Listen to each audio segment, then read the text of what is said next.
once you have your hole cut, you have to clean it up. Go ahead and do it like I showed you. Now, if you want, you can kind of trim off just the back side of the sheetrock, just a hair, in case you didn't go up perfectly straight, or it's at a slight skew, because your flange is going to fit on the existing ceiling surface here, not on the back side. You don't want to cut it too far back at an angle. You know, just kind of clean it up a little bit. Looks like right there. Got to do it a little more. And then I can just tilt my saw, just kind of shave off the back, the top of the sheetrock when I say back. Okay? Looks good. Kind of do that if you want. Just don't want to. You don't want to do too much and then find out you just made it too big. Okay? Because that flange on that light fixture is not that big, was it? I could have made that a little bit bigger. I've got insulation. I got to shove that back. Got to get it back up in the attic. I'm just kind of doing a once over here. Well, maybe I should talk to you too about asbestos. Now this house was built over 50 years ago, and anything before 1977 may have asbestos in the paint, in the sheetrock mud, in the sheetrock, in your roof tiles, in your flooring, all that kind of good stuff. But you know what?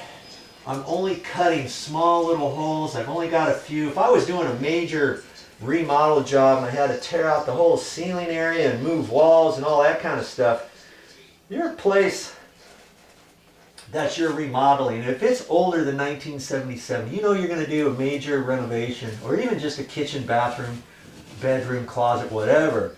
If you want, you can take a little sample of, if you're just going to remove sheetrock, let's say, you can take a little sample down to a company, and there's quite a few of them, and they'll do a test on it, and they'll let you know if you've got asbestos in it. Then it might change the way you do your remodel. Okay, you talk to your building department as well, find out what their actual requirements are, how much wall can you remove, can a homeowner remove before you have to get an asbestos company in there and all that.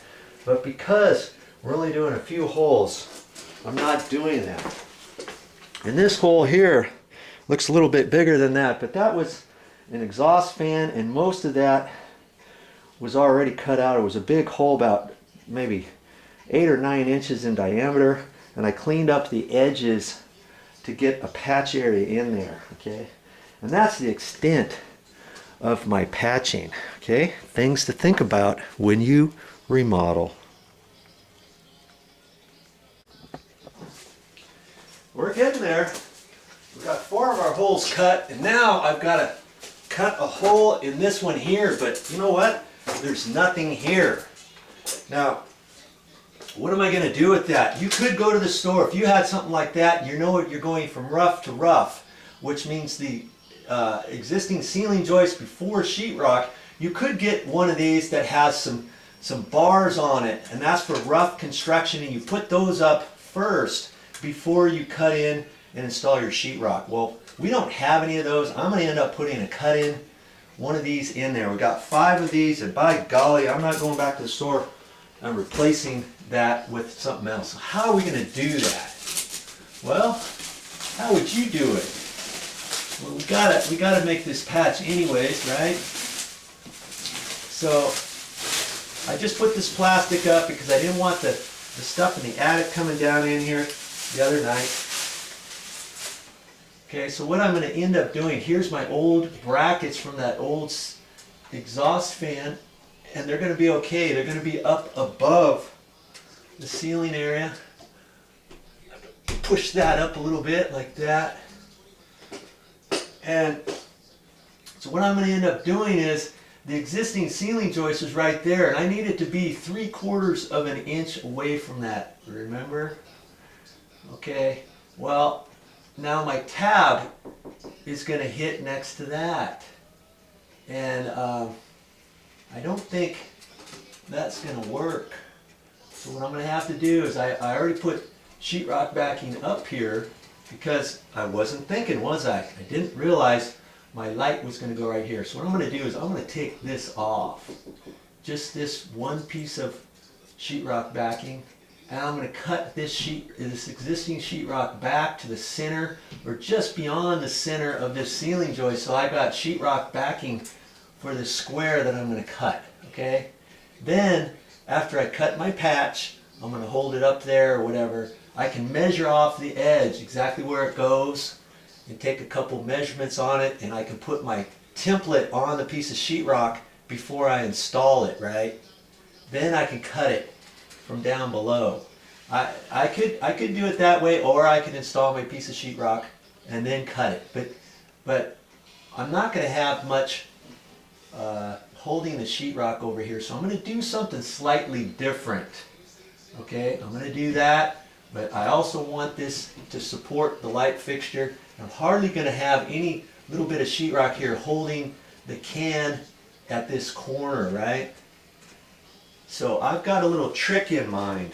Have you figured it out yet? Stick around.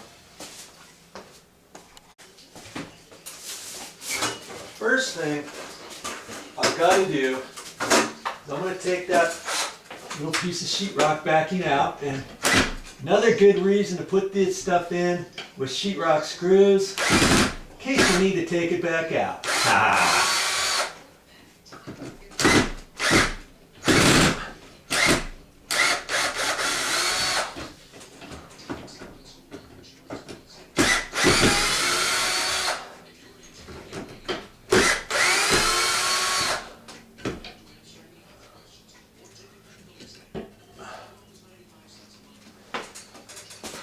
Now what?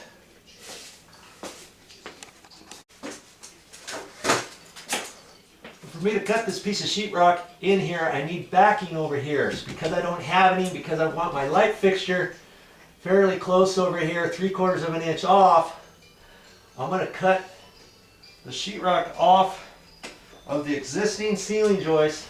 I'm going to go about 1 inch.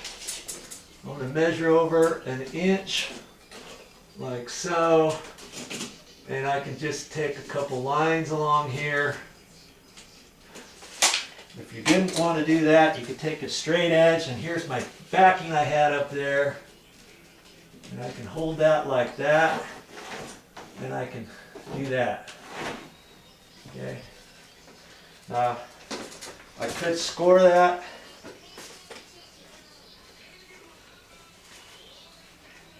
I could score that with a sheetrock knife, or I could cut it with a sheetrock saw. I'm kind of down here low, so I got my goggles on and everything, and I can just use my saw kind of at an angle and just gouge it in there.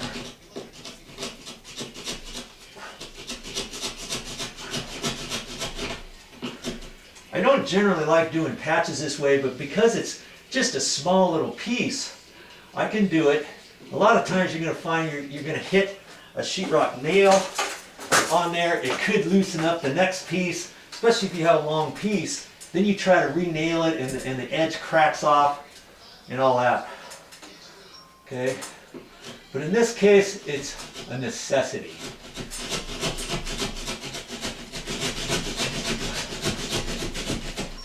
Once you get to the stud, you can kind of, the joist, I keep calling it a stud, huh? You can then just rub it all on there.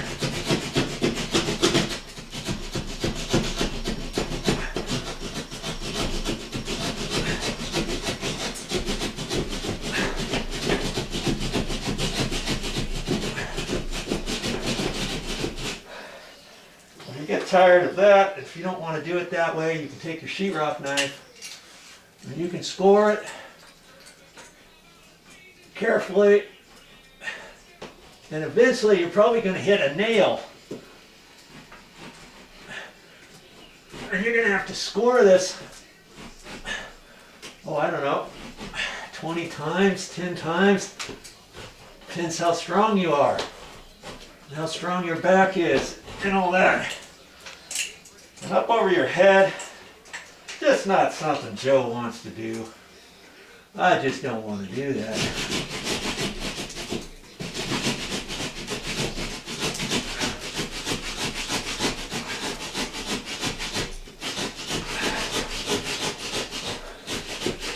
if I had my ladder here, I could get up on the ladder a little bit higher, just a hair too low. I'm pretty good here.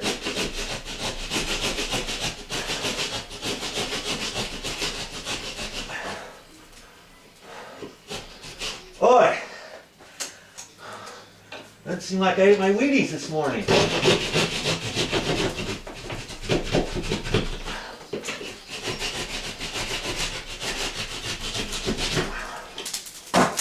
Oh, look at that.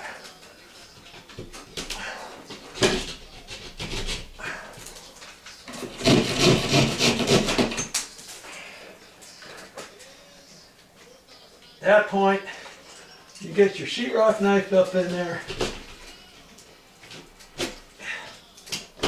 and get the excess removed. Dig it in there, get that out of there, and boom. Look at that. You need to straighten up your line from where your saw went crooked. You can do that. You don't have to get this, you don't have to get it 100% perfect, okay? There. Now, because it's only that big, after I get this piece on there, I'm going to choose not to put any nails up here. First off, I missed the nails. Secondly, even if I had a couple nails that I had to get out, I would leave that because it's only that far. And the rest of the sheetrock is intact. I might put one screw here and one screw there, like that when I get done. You know what I mean? And the whole thing, once it patches, it'll hold itself together. Okay? Wow. Now, the next step. I gotta put some more sheetrock backing up there. What? Yeah.